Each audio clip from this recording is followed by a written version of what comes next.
Alright, next job on the Mustang then. So we've got it working and everything obviously. The next job we're going to tackle is taking out the old automatic transmission and a few of the other bits and bobs that we don't want so that we can get the manual trans in and start making progress. So let's take a look. So to pull the automatic gearbox out is pretty straightforward, to be honest with you. There's a few bell housing bolts at the front up here that we need to whip out, a gearbox mount, and then the rear prop shaft. So in addition to those few bits, there's a few bits at the front of the engine that we're going to take out as well that we know we don't need. Things like the air conditioning pump and condenser and everything, which are all up the front here. And also the auto trans has a gearbox cooler, which we won't need for the manual gearbox. So we're going to pull all that out. It'll give us a load more free space. We're going to relocate the intercooler as well at the same time, so we'll probably pull that out. Yeah, just clear ourselves a bit of space so we can make progress. Alright, so we're going to make a start and do the easy bits first. So we're going to get the intercooler and the aircon stuff out that we wanted to get out, and the oil cooler for the gearbox so we can drain the oil out of that.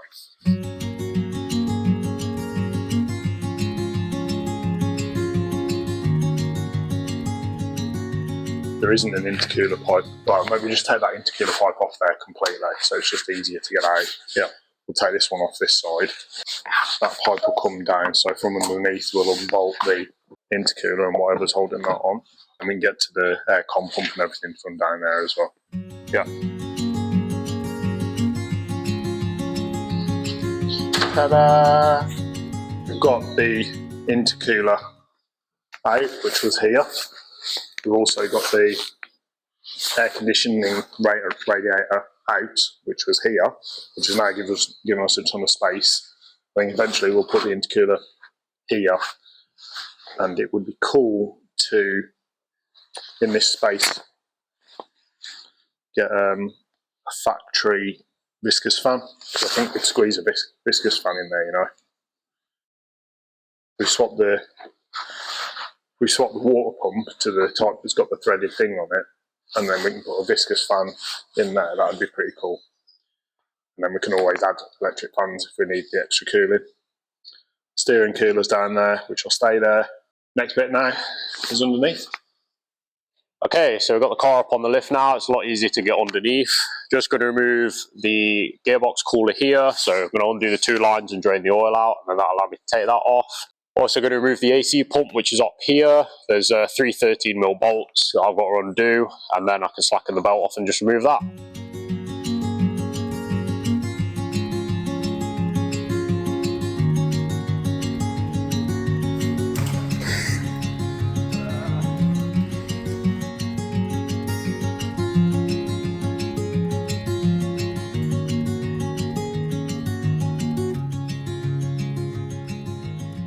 Okay, I'm going to make a start on changing the gearbox out. We've got to take the prop shaft off and the bearing carrier. Going to undo the bell housing bolts and then the flywheel bolts. There's a rear mount here that we've got to take off as well. And then we can drop this auto gearbox out and replace it for a 6-speed manual.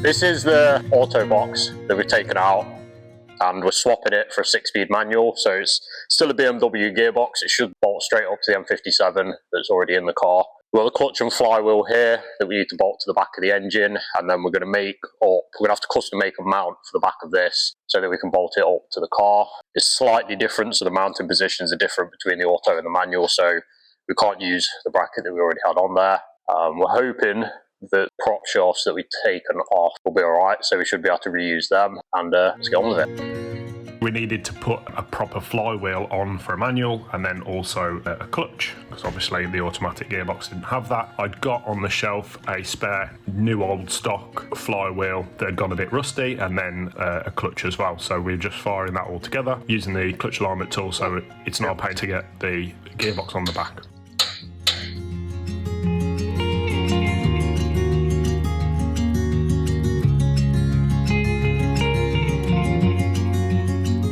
So the gearbox is now mounted. The back of the gearbox is here, which is where the selector housing and everything bolts on the beamer, and I think it's quite long. I think it probably would land about here. Cameraman. There we go. it would land about here, the holes there, so that actually will work out. We'll be able to do a shortened selector of some variety to get it to come up in that hole, assuming that that hole is useful in the car. So that's a hole for an auto. So yeah, we'll have to figure it out. It's not a bad place. It's better than it being like a mile forward and having a really long selector, or being way back here and then having a selector that's got to go forward. Not bad. I've lifted the transmission jack up to level out the gearbox, which then levels out the engine as well. And obviously I want to tuck this up as high as possible so that nothing hangs below the bottom of the car, which is not too bad, except I think this factory rubber mount does hang lower. So like if you look in here, it's lower than there. I think we'll get rid of that and then we'll use a slimmer line rubber, something that's a bit stronger as well. And then what I'm thinking is we've got a couple of holes. We've got a hole here and a hole here that are almost in line with that. So we could run a cross member across here, which would be handy because it's just it'd be a simple bit of steel work across there to drop the back of the gearbox on. We can weld in some threaded bosses to make that really strong. Drop them out straight onto it, I think. That's what I'm thinking. Anyway, definitely going to have to get rid of that because it's massive. But we did a similar thing on the Lincoln.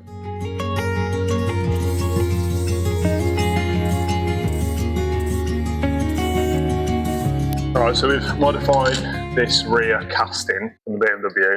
All we've done basically is reduce this height by cutting it down. And now with a straight edge, which is somewhere, if we run a cross member the width of the car like that, and then picked up off of these holes, they're in line with each other, because it's literally there and there. So what we'll do is probably make a bit of a shaped cross member, so it drops down to the mount, catches the mount, and then back up higher, just to keep everything high. The gearbox is already the lowest point, so this part of the gearbox is the lowest point. So as long as we're above that, we'll be good, and that'll be easy enough to achieve, and it'll land really nice. We can get some welded in, some bosses to weld in here on the chassis on both sides, so we can literally bolt straight up.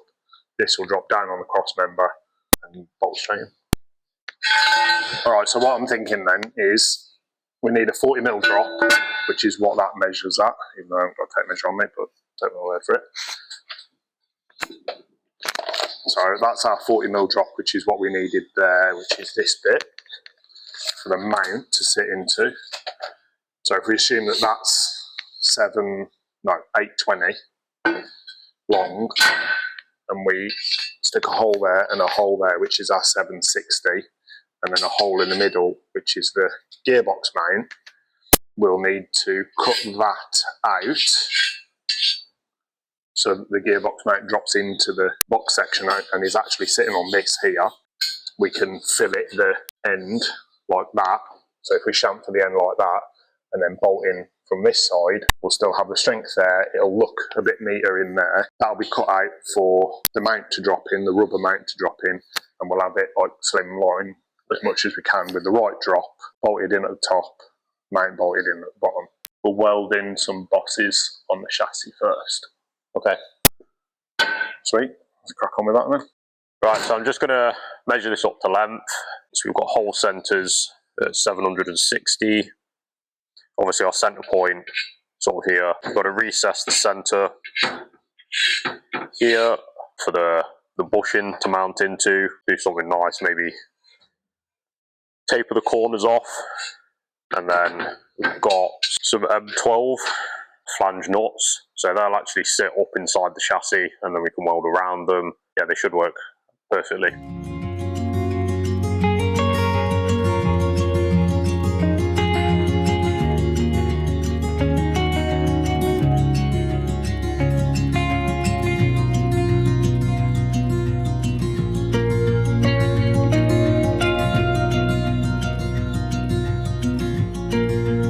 So this is a gearbox mount, all finished now. Got the recess section cut out for the bush to go in. These are 12mm holes for the M12 bolts to bolt up into the chassis.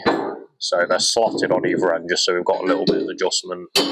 Tapered the bevel on the end just to make it look a little bit neater. If we look at the bottom of the chassis here, so there's existing mounting holes here and the same on the other side. So we have these M12 nuts here will push up into the body there. Yeah, so that's going to be our threaded insert basically, so we can bolt the mount up through the 12mm holes up into the chassis. So I'm just going to clean that up with a grinder now, get some of the paint off so we've got a fresh surface to weld to.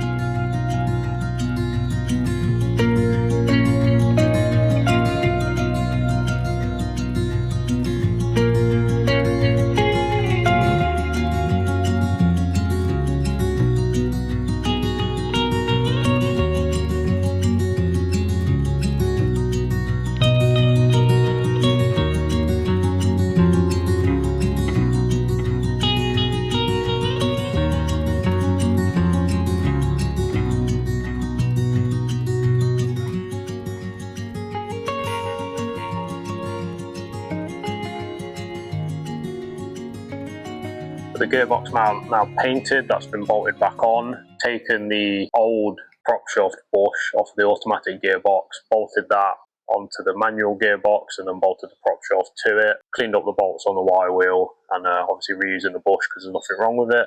Mounted the prop shaft and bolted that onto the rear axle. Currently have the prop shaft just sitting on the gearbox mount just so we can sort of line up and work out where to mount this centre bearing carrier. And then once that's done, I can drop the car down, mount the starter motor, and then I think there's 2 more bolts to go in the top side of the bell housing. It's all gone in fine, all looks good. Prop shaft is sitting fairly level, there's not too much tension on the bushing, which is fine. Right, so just looking at the centre prop shaft mount, you need to obviously build a brace or something to hold the bearing carrier. Originally with the auto box this sat slightly higher. The bearing carrier bolted into the tunnel. Now the tunnel's only about 2mm thick steel, so it did actually start to pull out on the holes that we had it mounted on before. With the manual gearbox, this sits lower, so we're not going to be able to use the holes that we originally used. So I've kind of found some material and cut it to length already just to make sure that it works how I want it to. The idea is I have this piece of 10mm bar and then 2 pieces of 5mm plate here. I'm going to flip the bearing carrier upside down, which makes no difference to the bearing at all. It's basically just the position of these mounting holes. Put the piece of bar on top, and then these pieces of 5mm plate are going to be welded to the inside of the tunnel, and then we'll weld the bar to the plate. Now, what that's going to do, we're going to get a much better weld between this bar and this, because they're a similar thickness material. Using this larger plate, obviously we're going to be able to weld all the way around it, so we're going to spread the load across a wider surface area, which means we're less likely to basically pull out. Because of how thin this is, we'd never get a decent weld between this bar and that, and it means that basically this is going to be held a lot more securely. Yeah, it'll help with things like vibration and stop any movement on the prop shaft. Need to clean up, or there's a lot of paint on here and stuff, so I'm going to clean that all up. And then under here, that's basically it for the driveline. That will all be complete then. We have a little bit to lock on with the exhaust, just need to figure out what we're going to do with that. And I can drop the car down and we can start on the top.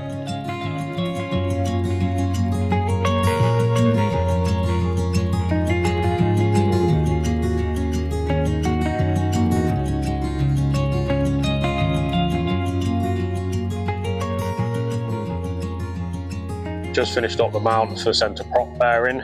That's all welded on now. Put some paint on it to stop it rusting. The top 10mm bar is tapped, and then there's 2 M10 bolts going through that to secure it on. It's all come out okay. It was a little bit difficult to weld to the thinner 2mm wall, but it's all gone on fine. These are the fuel lines that run from the fuel cell that we've got in the back of the car to the engine. So I'm just going to tidy that up a bit, put some P-clips on and take the cable ties off that are already on there. Just secure it a bit better. And then the next thing, if we move to the front of the car, is going to work out what to do with the exhaust. We're thinking at the moment we can actually flip the coupler around, so that bolts to the turbo. So we can flip the coupler around and we're going to put the exhaust up through the bonnet as a kind of screamer pipe. We haven't decided whether that's that's going to be sort of permanent, but for now it'll be funny. So we'll do that, see what happens, and then maybe in the future we'll look at putting a full exhaust on it. Now finished underneath the car, I've dropped the lift back down and we're just making a start on the exhaust. So I've removed the old section that we had, which is just a downpipe section. We're not going to use this, so unbolted that and then had a look at what material and what pieces of exhaust that we already have on the shelf. So I'm going to use, we have another section with a correct flange on it which bolts to the turbo, so we're going to use this, probably cut this upper portion off. Have a couple of bends and a straight piece here. There's another piece that we have over on the shelf. Come off basically between the engine and the inner fender here. I'm going to cut this flange off of this piece and then try and make something up using what we've got to come out of the bonnet, roughly sort of here.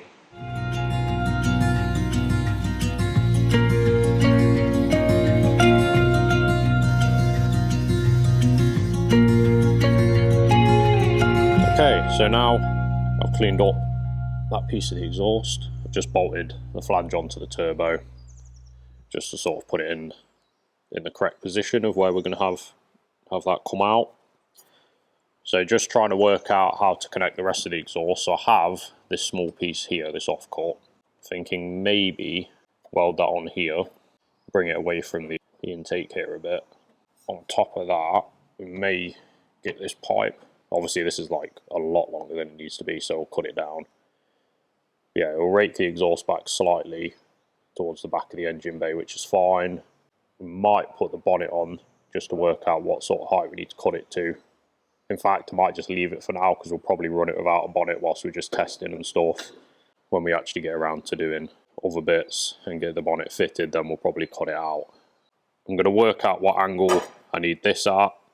I'll mark it, unbolt the flange from the turbo, and then we'll TIG weld that up on the bench, and then TIG weld that straight section to the bend.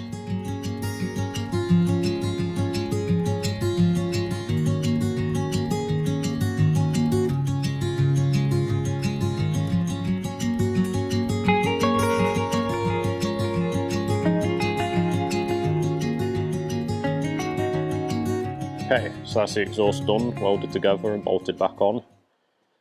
Looks completely ridiculous. We may cut it down when we get to putting the bonnet on, but for now, it's going to stay like this. One of the good things is, this being a left-hand drive car, and the exhaust being on the right-hand side. Obviously this is a diesel, so it's probably going to smoke, maybe shoot some flames, whatever else. And yeah, you'll still be able to see where you're going. But yeah, that's done for now. Right, so I'm just going to take a look at trying to put the intercooler back in. So originally it sat here between the engine and the rad, and here sat the aircon rad. So we've actually taken that out. We're not running aircon on the car, and we don't have any intentions of putting it back in. The idea is to move the intercooler forward, so it will sit above the steering cooler down there. So it'll be closer to the front, should get better airflow. It'll mean we'll have hopefully lower intake temperatures. And then with this gap here, it gives us the option to run the viscous fan. So we're thinking of putting that back on the flywheel, as well as having 2 electric fans in the front here. This is a BMW rad pack, and they use plastic mountings for either side. So I'm going to cut this section out here basically on both sides, and then that will mean that I can run, so the piping from the cold side of the turbo can come through the gap here. The output from the intercooler can go out of that gap up to the intake there, and it will mean I won't have to cut any of the bodywork for the car. We'll just basically cut the plastic off the BMW rad pack.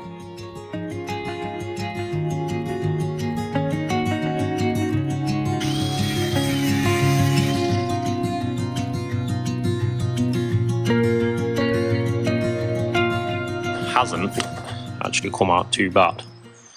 So that's just using a rip saw and the angle grinder just to cut some of the plastic away. Just going to use a standing blade now just to clean up some of the edges, and then I'll do the other side.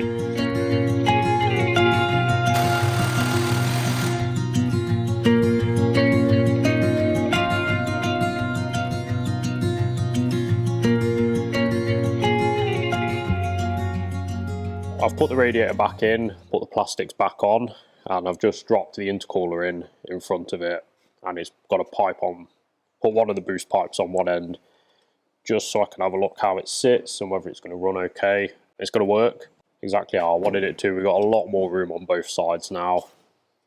This is the original mounting plate for the top of the radiator, and then the two bolts here were what the intercooler mounted to when it sat on this side of the radiator.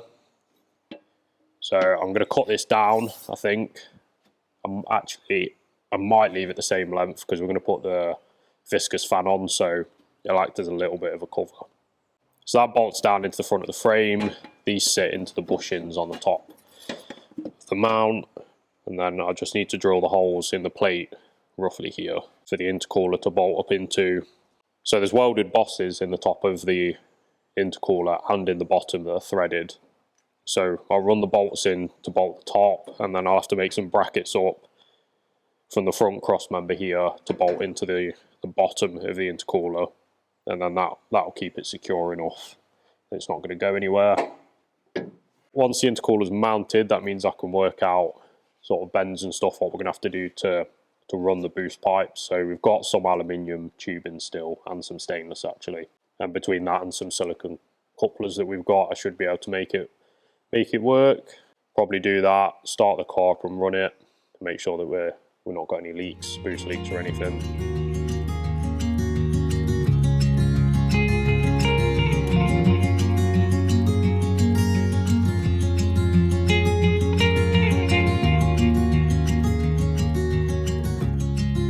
Okay, so I've bolted the intercooler in on the top now.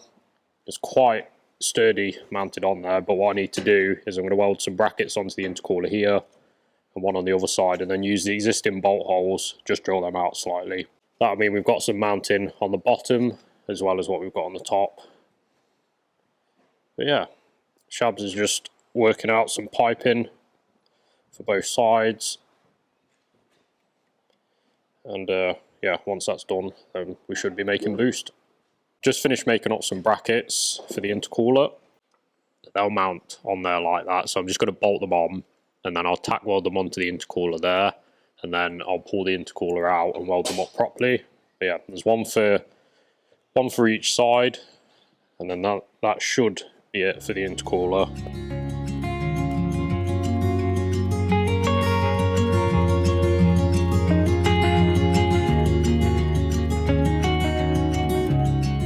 The intercooler now mounted, we need to take a look at plumbing it in. So at the minute we've got a silicone coupler going to a 90-degree bend, and we need to connect from the end of here over to the cold side of the turbo.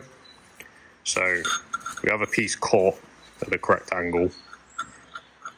So this needs TIG welding onto the end of here, and then basically it's a straight shot from here over to the coupler here. I'll get this welded on and then probably flange the end, and then we'll use another small section of silicone coupler, and then we'll run a straight piece of stainless between the two. That'll be the input to the intercooler completed, and then we need to take a look at the other side. So from the EGR, we've got this plastic piece coming down, and then we need to come down under the top radiator hose, come around the radiator, and then into the intercooler. So I'm going to get one side completed first, and then we'll take a look at doing the other.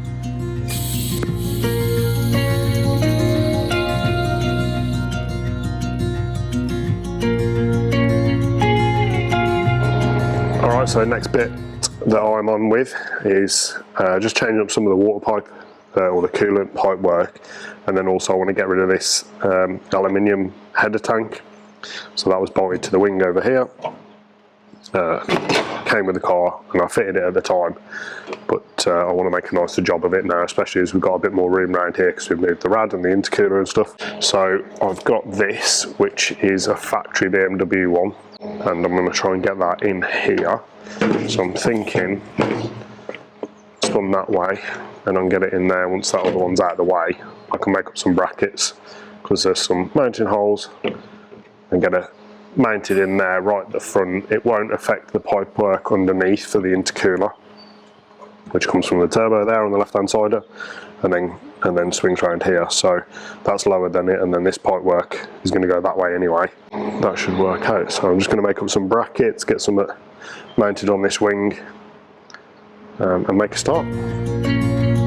To get the expansion tank mounted in this corner, I'm just making up a couple of tabs on there to mount it to the chassis side or the body side, and then just welding that on. And then a second one from aluminium that's going to mount it to the radiator.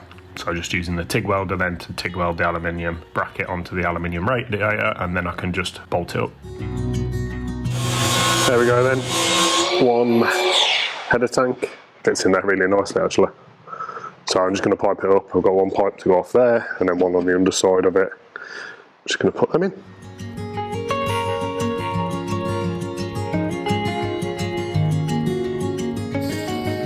We'll just cut this section then of stainless steel, and that's going to join this pipe here into this pipe here.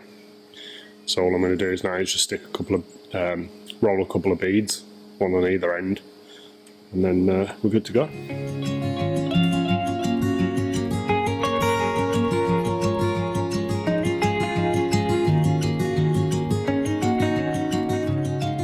There we are then. Comes from the intercooler, goes into that bend. There's a joiner just under there that you can't see, into that straight that we made with the two roll beads, and then a joiner there. And like you can see, I don't know if you can see, but the bead is about there, and we've got a Jubilee clip but right behind the bead, so that's not going to pop off there. Same on that side. So that should be good to go on this side. Now we've just got to jump on the other side. Onto this side then. So I've got intercooler there, inlet to the engine there. So I need to come round the radiator and then uphill to there. So I've got this as a good start. My intercooler's there. So I should cut that down. That'll get me around the radiator and then back in the direction of the inlet. But I've got to come uphill as well. I'm just going to figure this out and change this a little bit.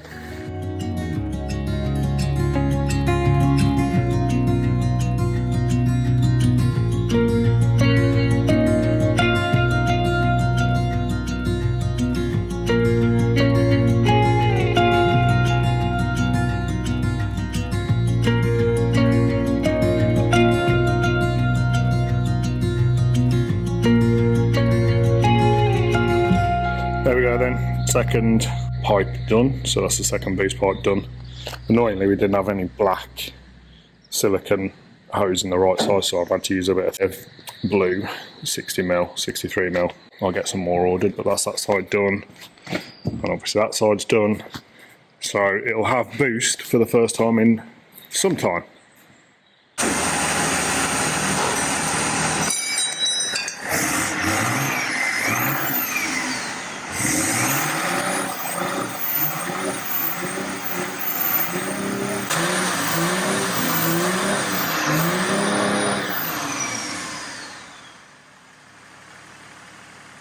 Take 694.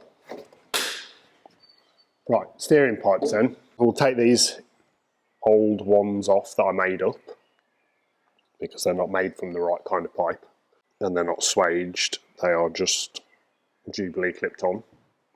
So I'm thinking we'll pull these off. I think they're the right lengths and everything. Yes, I'm quite happy with that. And we'll just get them off and see about getting them made properly.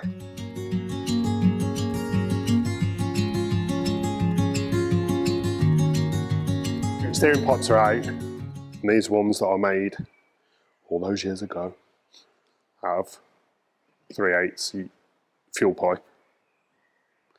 So we've got the BMW end here, which is like a quick coupler that goes onto the factory BMW steering cooler. This side is Ford or Mustang, and then likewise that's the steering pump from the BMW, and that's the Ford steering box. So I need to get these made properly, and I'm hoping I can find somebody that will basically swage on proper hydraulic pipe to these metal fittings. I think they'll be able to on the BMW side because they were swaged. I just can't remember what they were on this end. But that's basically what we got to do. We've got to find somebody who can make us up some steering pipes. We've brought these threaded connectors to this end, which go to the steering box, and this one, and then this is the factory BMW push fit connector, which goes onto the cooler. So we didn't have the crimping tools to be able to do this, so we brought all the fittings, and then we've taken it to a local guy who's crimped it onto some pipe for us.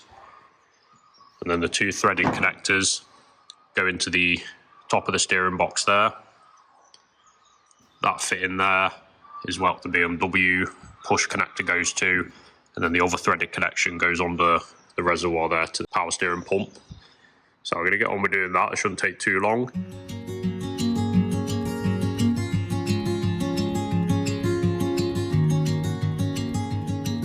Okay, so that's them now fitted. It's all connected. They ran how we wanted them to, and then connected into there. So just got to put some fluid in them at some point, and then we'll just check we've got no leaks and the power steering works okay. And then need to have a look at putting the clutch in. We are just waiting on some parts to turn up.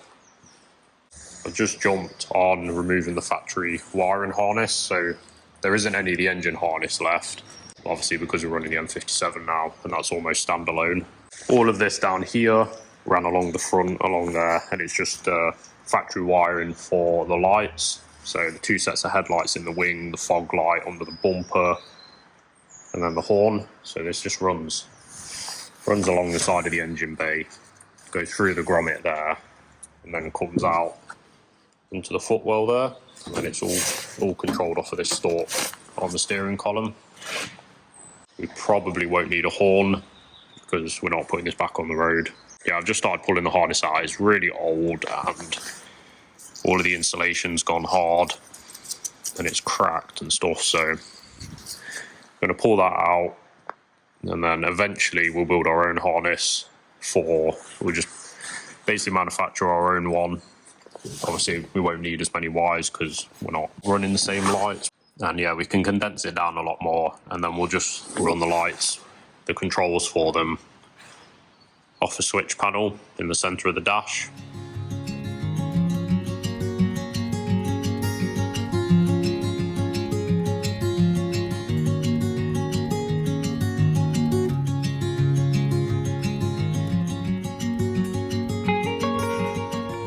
That's the wiring harness removed, so now it's going to take a look at cleaning up the engine bay a bit.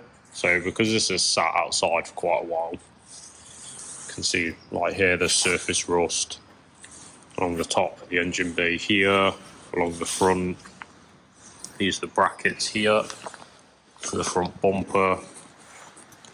The bracket for a headlight there that's cracked, so that will need repairing. More surface rust along the edge here. There's rust on here that's already been treated, so that was wire wheeled back and painted. And then I don't know what's underneath this. This could look the same as the other side. Along the back here, there's some bits on the inside of the shock tower there. Nothing's terrible, it's not rotten or anything. This is factory sealant here, so it's lifted, it's got water behind it, and then just corroded.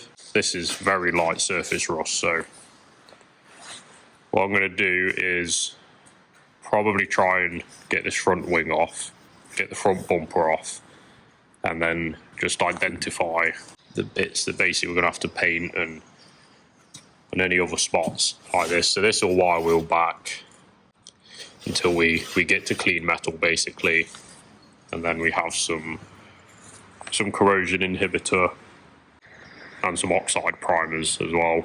We'll just give them a light coat of that in some places that need it, and just stop any of this surface rust getting any worse. Obviously these brackets down here aren't very good at all.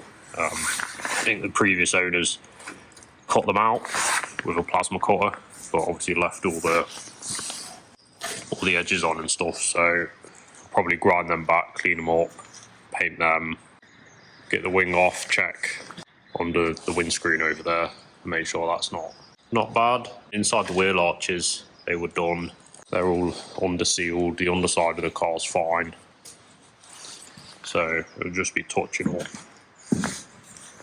Like here, there's a little area of surface rust, so put some primer on that for now, and then when we work out what we're going to do with the paintwork, what colour we're going with. Then it will get a proper paint job the outside of the car, but we can definitely clean up the engine bay in these areas that you're not going to see.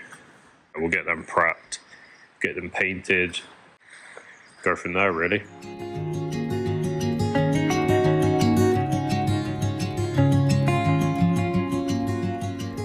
I got the wing off eventually. Having a look at this, somebody at some point has used what looks like builder silicone, normal white bathroom silicone, to basically seal the edge. On the other side you can see there's some dots left from like factory sealant. But yeah, somebody's had a go at it, and you can see it's not even stuck properly. It's just been put on top of a painted surface, and it's not the right stuff at all. So this has done exactly the same as the other side. You can see in exactly the same spot the sealant has started to lift. You see there, and it's all corrosion behind it. I'm going to wire wheel that back properly. Probably take quite a much larger area than what I need to, but I'll take it back until we've got a complete clean surface.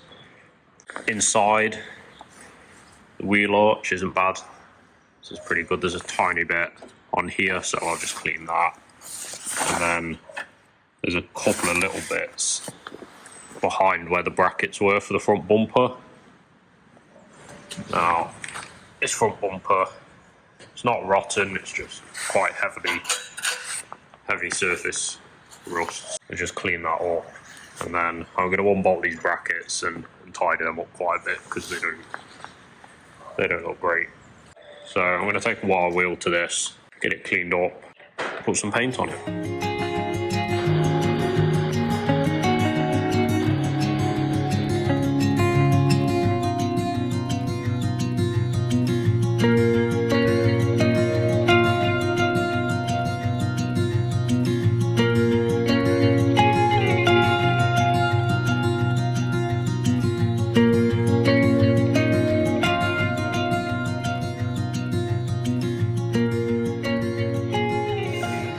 So as you can see, I've made a good start on cleaning this edge up and getting rid of some of the rusted areas. The worst bit was here, and then here it looks like it might have had a small knock in the post. So this was all folded up, and then where it's sat, the water's just sat on the inside here and rotted this bit away. Took the bezel off that sat below the window here and cleaned a load of old leaves and dirt out and stuff. We were just looking at this side, and obviously there's a big gap here. And then we went to the other side, and there's a panel on this side. We can only assume that it's either rotted out, or from where we think it may have crashed, that somebody's taken the panel out and then never replaced it. So we've now got to try and find one of them, which I can't imagine is going to be easy, and then weld that back in. What are you doing? He's domesticated. Really minor rust on the front end of the car here, and not really worth making big patches for because it's just very, very small localized bits of rust. I'm just drilling out back to good steel, making up some small filler pieces and just TIG welding them in. TIG welding, I can use the welder a little bit nicer and just keep the heat down so it doesn't warp any of the panels or make any damage.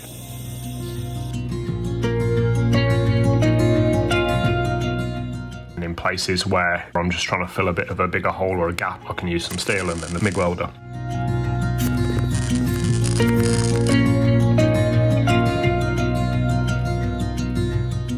Once all the holes are welded, I'm literally just going to wire brush all this up now and get it all clean.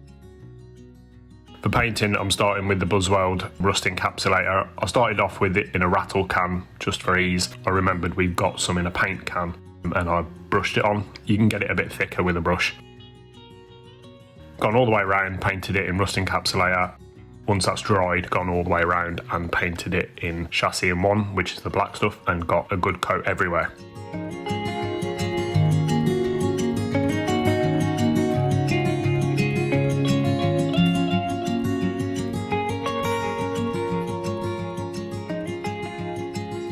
All right then, so I'm going to jump on now with this panel came in, we had to have shit from the States that was missing from this bit here. Where is it there? So I'm going to jump on with that now, get this fitted. The panel works there, it's bent a bit, so I've got to get it all shaped right so it actually fits into place, and then I can look at getting it all prepped up and welded in. I just want to initially see how well it fits because it's a reproduction part. So I've offered it up as a quick fit up. Then I'm going to grind all the paint off where I need to weld. In the new panel, I'm drilling some holes. These are going to let me plug weld this panel to the car all the way around until I get a really nice tight fit. There we go then. So that's the panel in. And everything's nice and straight again now, as it should be. That's in there nicely, quite happy with that. The panel fitment was pretty good. Like aftermarket panels like this sometimes can be a bit questionable, but this one was pretty good. So the only thing I've got to address now is this top bit. It was dented in there where it's marked, and then the edge here is rusty. I'm going to cut that out basically here, and then re-weld in a new part. I didn't do that first, just so it kept the lines and everything right. I didn't want to mess around with this and modify this or repair this and then find I've messed up any of these lines, so then this panel would have been a nightmare to get back on. So I've put this panel on. I know everything's straight and where it should be. We've just got this little bit of rust here on this edge, and then this bit here is just dented, so I can straighten that out and then I can get a nice bit of steel in there. So you can see it's all plug welded all the way around. The plugs are about 1.5 inches apart, so this is going to offer a really good strong fitment. Everything's straight again as it is. This can be seam sealed and painted.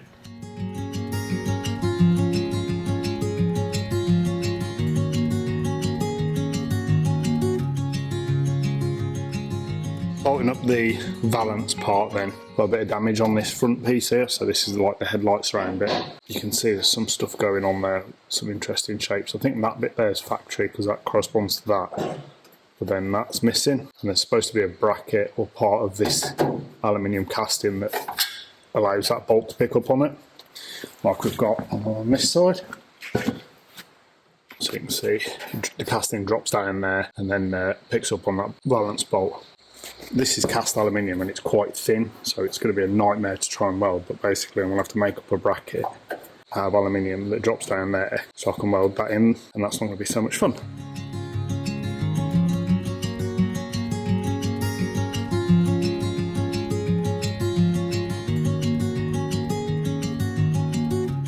There we go then, so I've welded that bit in there. That wasn't fun at all, I'm gonna lie. Some interesting colours, super thin, but it's alright. With the bodywork and everything, that'll come out half decent. I can drill a hole in the bottom now and then bolt that valance piece in.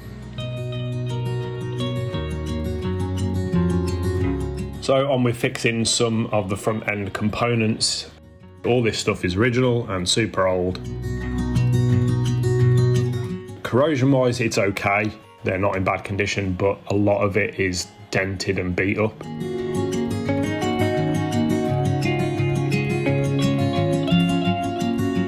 Picking out some of the easier parts to fix, like this one here. Some just needed to be bent back into shape roughly, and then a quick weld up and ground up and looking good. The next part is, I don't know what you'd call this, but it's kind of a central mount bracket thingy, and we'll go with that. And you can see this is like folded into every shape apart from the shape it's supposed to be. Because it wasn't corroded and they're not easy to get over here in the UK, you can't just order it from a store and get it the next day. It's got to be shipped from the States. I took a bit of time to straighten it out, and it was quite satisfying, you know, spending the extra time and seeing the difference before and after.